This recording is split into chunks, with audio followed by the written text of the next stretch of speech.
اللہ لا الہ الا ہو، اللہ ہی ہے وہ کہ نہیں ہے کوئی معبود سوائے اس کے۔ الحی القیوم، وہ خود سے زندہ ہے اور باقی سب کو قائم اسی نے رکھا ہوا ہے، سب کو زندہ رکھنے والا وہ ہے، باقیوں کی زندگی اس سے مستعار ہے، اس کی زندگی حقیقی ہے، اپنی ہے۔ لا تأخذہ سنۃ ولا نوم، اور اس کی زندگی اتنی کامل ہے کہ نہ تو اسے اونگ آتی ہے اور نہ نیند۔ ہماری زندگی آپ دیکھ لیں ناقص ہے، ہم 24 گھنٹے کے اندر ایک دفعہ ضرور مر جاتے ہیں۔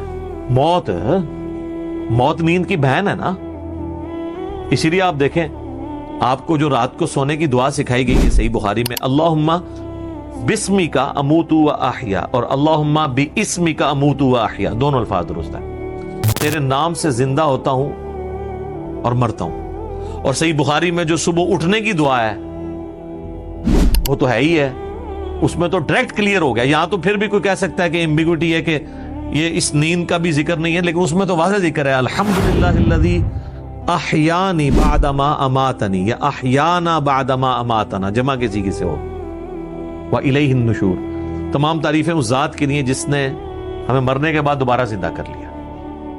پھر سورہ الزمر میں بھی آتا ہے کہ اللہ تعالیٰ ہی ہے جو رات کو جب تم سوتے ہو تو تمہارے نفس کو قبض کر لیتا ہے، پھر جس کو اپنے پاس رکھنا ہوتا ہے اسے روک لیتا ہے، جس کی باقی ہوتی ہے اس کو دوبارہ واپس بھیج دیتا ہے۔ تو نیند بھی موت کی ایک فارم ہے۔ ہماری جو زندگی ہے وہ بھی ناقص ہے، ہم ڈیپینڈنٹ ہیں اللہ کے اوپر، اس اعتبار سے کہ جب چاہے وہ سانس روک لے، اور اس اعتبار سے بھی کہ 24 گھنٹے میں ہمیں ایک دفعہ سونا ہی پڑتا ہے، ادروائز آپ اگلے 24 گھنٹے، دنیا کا ذہین ترین آدمی، دنیا کا طاقتور ترین آدمی کتنے گھنٹے جاگ سکتا ہے؟ یہ بزرگ جو جاگتے رہے ہیں نا 1-1 سال یا 2-2 سال، کہانیاں نے، کوئی نہیں اٹھ جاگ دے، جس کو ہے نا اس کو لے کے جاگ کے بتائے کوئی، اور کہتے ہیں جناب 3 سال تک کھایا پیا نہیں ہے۔ اس کے ساتھ اس کہانی کو کمپلیٹ کیا کریں، ساتھ یہ بھی کہا کریں کہ نہ کھادا پیتا نہ پیشاب کیتا، کیونکہ اگر کھایا پیا نہیں ہے تو پیشاب تو کھانے پینے کے ساتھ ہے نا، آپ کھانا پینا چھوڑ دیں پیشاب ختم ہو جائے گا۔ یہ ساتھ کیوں نہیں کہتے ہیں کہ 3 سال تک پیشاب بھی نہیں کیا، اور پھر اس طرح کا بندہ لے کے آنا، اس کا جو ہم کریں گے نا وہ ہماری ویڈیوز میں ریکارڈ ہے، آج چھوڑ دیں۔ لہو ما فی السماوات و ما فی الارض، اسی کے لیے ہے آسمانوں اور زمین کی بادشاہی۔ اچھا، آسمان ہمیشہ جمع کے سیغے کے ساتھ آتے ہیں، زمین سنگولر کے سیغے کے ساتھ، سوائے ایک پارہ نمبر 28 کے اندر کہ اللہ نے 7 آسمان پیدا کیے اور اس کے مثل زمینیں بھی، چونکہ یہ اللہ تعالیٰ کی طرف سے ایک میریکل پلانٹ ہے روئے ارض، زندگی ابھی تک یہیں پہ دریافت ہوئی ہے جس زندگی کو ہم جانتے ہیں، اس لیے اللہ تعالیٰ اسپیشلی اس کا ذکر کرتا ہے۔ تو قرآن میں جب بھی آئے نا کہ آسمانوں اور زمین کی بادشاہت سے مراد پوری کائنات، من ذا الذی یشفع عندہ الا باذنہ، کس کی جرأت ہے کہ اللہ کے حضور کسی کی شفاعت اور سفارش کر سکے سوائے اس کے اذن کے؟ ظاہر ہے کسی کی جرأت نہیں ہے۔ دنیا میں سفارش یہ ہوتی ہے کہ کسی شریف آدمی کو پکڑ کے پولیس لے گئی ہے تو ایک وہاں کا بڑا آدمی جا کے سفارش کرتا ہے کہ جی آپ کو غلط فہمی ہوئی ہے، میں اسے شروع سے جانتا ہوں، بڑا شریف آدمی ہے۔ اب اللہ کو اس طرح کی سفارش تو کوئی نہیں کر سکتا کہ یا اللہ آپ کو غلط فہمی ہوئی ہے، بندہ غلط پکڑ لیا آپ نے، ایسے تو ہو ہی نہیں سکتا۔ اسی لیے اللہ نے کہا کہ اس کی جرأت ہے کہ مجھے کہے، مجھے سفارش کرے کسی کی، میرے کہنے سے نہیں۔ تو اب آپ دیکھ لیں بابوں کے بارے میں وہ دھونس کے عقیدے جو رکھے ہوئے ہیں، اسی تو آپ کو قرآن نہیں پڑھنے دیتے۔ جس نے یہ آیت پڑھنی ہے اس نے کہنا کہ بابا کتوں آ گیا، اتنے کوئی بھی کھنگڑ نہیں دینا اللہ نے، سوائے جس کو اذن دیا ہے محمد رسول اللہ صلی اللہ علیہ وآلہ وسلم، اور وہ بھی ایک پوری دردناک حدیث ہے بخاری مسلم میں، حدیث شفاعت، وہ یوٹیوب پہ میرا کلپ دیکھ لیں، شفاعت رسول صلی اللہ علیہ وآلہ وسلم کا عقیدہ۔ یعلم ما بین ایدیہم وما خلفہم، وہ جانتا ہے جو ان سے پہلے ہو چکا، جو ان کے بعد ہونے والا۔ یعنی اللہ تعالیٰ ہمارا جس کی سفارش تم میرے پاس لے کے آؤ گے نا، مجھے پتا ہے اس نے پہلے کیا کیا اور آندہ کیا کرنا ہے، مجھے بتا رہے ہو۔ اور ایک معنی یہ بھی ہے کہ جو سفارشی بھی ہے نا، اللہ تعالیٰ ان کو بھی جانتا ہے کہ ان کا علم پہلے کا کیا تھا اور بعد کا علم کیا ہے۔ اللہ تعالیٰ نے ہر ایک کو اپنے علم سے گھیرا ہوا ہے۔ وَلَا يُحِيطُونَ بِشَيْءٍ مِّنْ عِلْمِهِ إِلَّا بِمَا شَاءَ، اللہ کے علم کو کوئی نہیں گھیر سکتا سوائے اللہ تعالیٰ جس کے لیے چاہے تو اس کے اوپر کوئی علم آشکار کر لے. یعنی اللہ تعالیٰ کے علم کو کوئی اور مخلوق نہیں گھیر سکتی. اللہ نے سب کو اپنے علم سے گھیرا ہوا ہے، سوائے اس کے کہ وہ جو سورہ آل عمران میں بھی آتا ہے 179 نمبر آیت میں کہ اللہ کی یہ شان نہیں ہے کہ وہ اپنے غائب کے اوپر کسی کو اطلاع دے سوائے اپنے پیغمبروں کے، اور تمہارا کام ہے اللہ اور اس کے پیغمبروں پر ایمان لاؤ.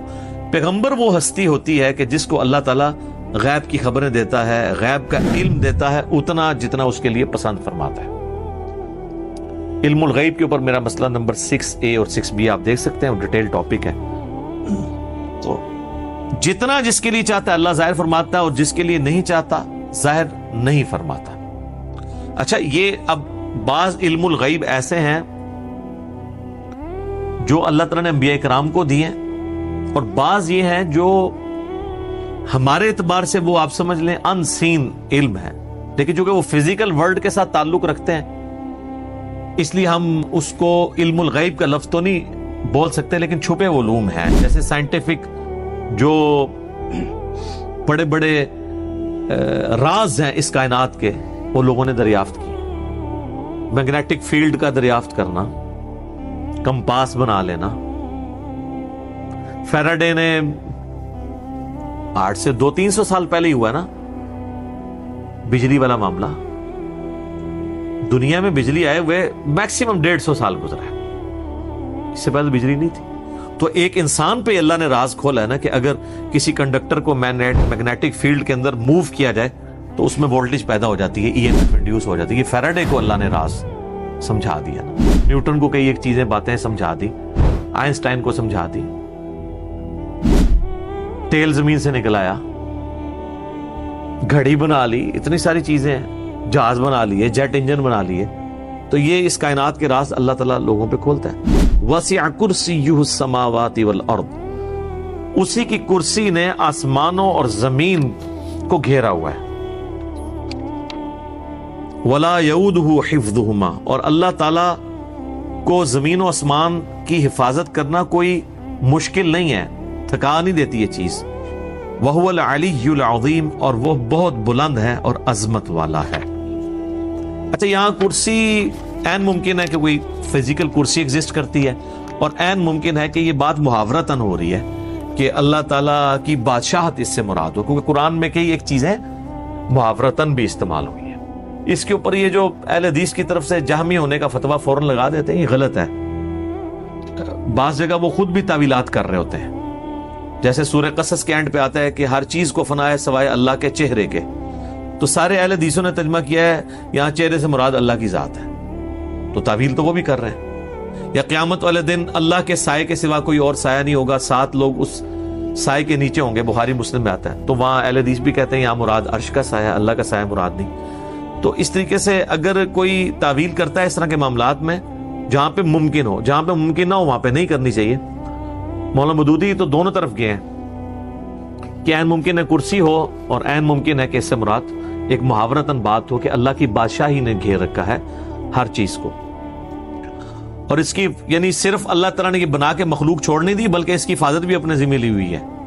اور وہ ایسی حفاظت نہیں ہے کہ کوئی اللہ تعالیٰ کو مصروف ہو گیا کہ اتنی مخلوقات پیدا کر کے اب کیا کرے گا، وہ ایسا نہیں ہے. بلکہ وہ اللہ تعالیٰ نے پہ کوئی گرا نہیں ہے اس کی. وہ تو سورۃ الانعام میں ہے کہ زمین کی گہرائیوں میں کوئی دانہ نہیں پھوٹتا، نہ زمین کے اوپر نہ سمندروں میں کوئی پتا بھی گرتا ہے مگر اس کے علم سے. اور اتنا کامل علم ہے کہ اللہ نے یہ سب کچھ ہونے سے پہلے ہی لوح محفوظ میں لکھ لیا ہے. تو ایک ڈیٹیل طلب ٹاپک ہے. وَهُوَ الْعَلِيُّ الْعَظِيمُ، اور وہ بلند ہے اور عظمت والا ہے.